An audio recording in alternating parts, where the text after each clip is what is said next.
Ayun, magandang hapon mga ma'am sir. Dito tayo sa bayan pa rin na Moncada, Tarlac.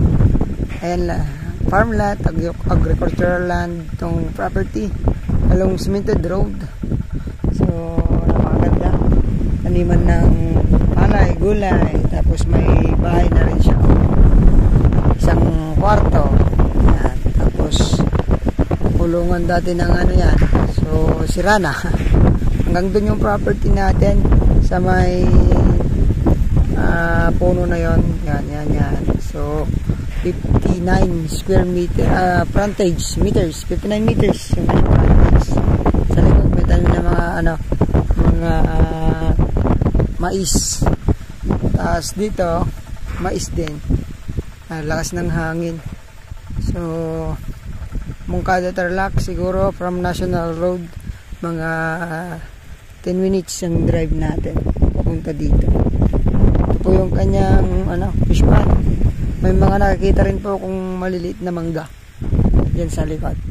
Hanggang dun yung property. Paliparan po natin ng drone po ito.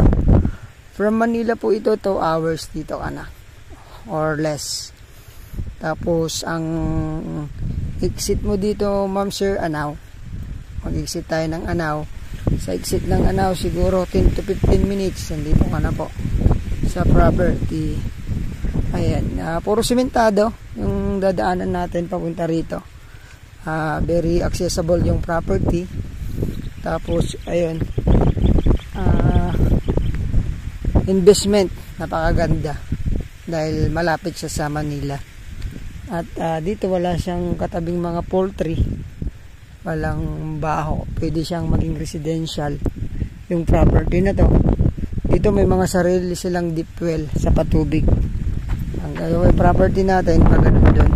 So sukat po pala nito mga ma'am sir ay 1.3, lakas ng hangin. 1.3 hectares to. So hindi naman siya kalakihan, sakto lang sa mga naghahanap po. Pwede to sa sibuyas, gulay, palay, mais. Madalang pong nagtatabako rito. Ito po yung property natin mga ma'am sir. Sana magustuhan nyo to, titled property mga ma'am sir. Price ni seller dito 250 per square meter.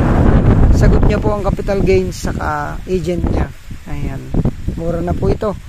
Baka makatawad pa po kayo dito sa bayan po ng Moncada, Tarlac. Ayan no, ang lakas ng hangin. Kasyang-kasya po ang dalawang sasakyan mga ma'am sir sa property. Ayun po, town proper ng Moncada, 10 minutes town proper. Ala, ang lakas talaga. So paliparan natin ng drone, sana kaya. Hindi pa rin yung drone natin ng hangin. Ayan po. So tawag po kayo mga ma'am sir, lalagay ko po ang aking number sa screen o kaya sa aking Facebook account, sa aking email account. Pwede. Yung number ko po Viber, WhatsApp na rin. So thank you po, God bless you.